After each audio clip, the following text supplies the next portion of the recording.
Hello, everyone. Dr. Eames here. This time, I'd like to talk to you a little bit about the difference between charity versus philanthropy, and then also the strategies that we use to classify nonprofit organizations. First of all, when it comes to charity, we're really talking about giving that's intended to meet some kind of individual human needs or to alleviate some human suffering that's sort of a current event. Often it's emotionally driven on the part of those who form the nonprofits. It might also be a little impulsive at sometimes. Examples of charity are feed the homeless, aiding victims of a natural disaster, those sorts of things.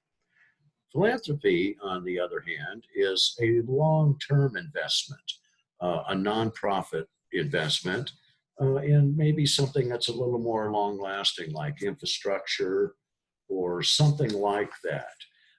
It's something that's meant to last longer and go farther in society. So philanthropy is just definitely bigger than charity. It usually involves a lot more amounts of capital and things like that than simple charity does.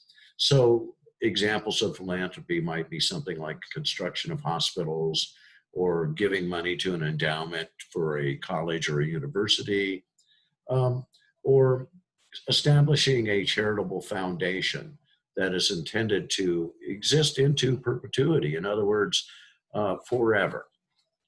So that's the basic difference between charity and philanthropy. Generally, it's the scope and size of it that causes us to make that distinction. Now, when it comes to understanding nonprofits, we have to really take a look at the way that they're classified. And there are a variety of different classifications out there. The most prominent are the ones that we're going to talk about from the NTEE and the IRS, as well as Salomon's anatomy. And so the NTEE is the National Taxonomy of Exempt Entities. And when you hear that word taxonomy, what it ought to mean to you is you're going to be hearing a list next. A taxonomy is simply that. It's a list or a checklist or something like that. So what we find with the National Taxonomy of Exempt Entities is that they divide the nonprofit universe into a certain way, which in their case happens to be 26 major groups that are in 10 really broad categories. And there it is listed in our textbook, so you can find it in there. But it's a classification that depends on what is the purpose of this nonprofit? What sort of activities and programs do they do? This is also very similar to what we find from the IRS.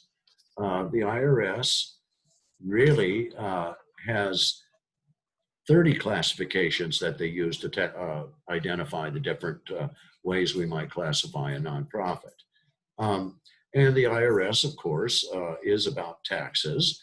And so they do view nonprofits through their tax exempt status. But it is very similar to the NTEE. The NTEE, 10 broad categories are almost exactly the same as those in the IRS with just a few minor differences. So we're going to see charities, 501c3s classified from their activities in arts, culture, and the humanities, education, environment and animals, health, human services, international and foreign affairs. So it's about the purpose that you have, the activities and programs you're putting forth.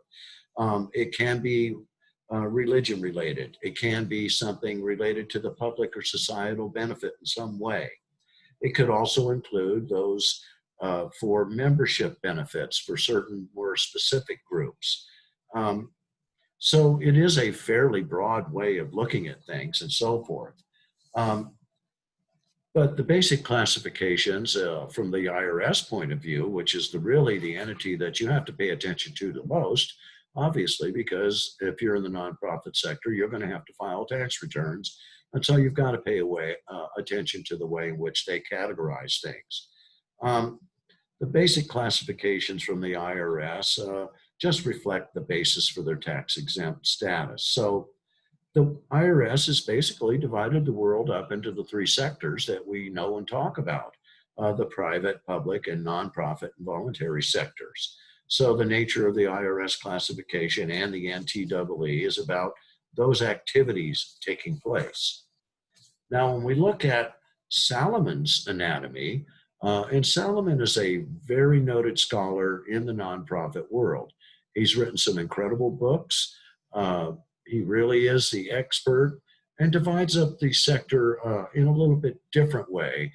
His anatomy, Salamon's anatomy, is a huge textbook that he's produced, but he has a lot of other writings, and he is considered one of the bona fide experts out there. His way of looking at the nonprofit sector is about, well, who is benefiting from these activities rather than what is the purpose of the activities. So it is a slightly different slant. He divides up the nonprofit world, the sector, into member serving and public serving. And then he has a variety of subcategories and classifications within that. Members pay dues, membership fees, or other contributions and so forth.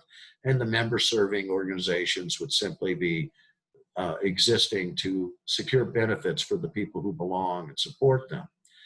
That's different from his classification of public serving, which is really very similar to the way the IRS looks at it.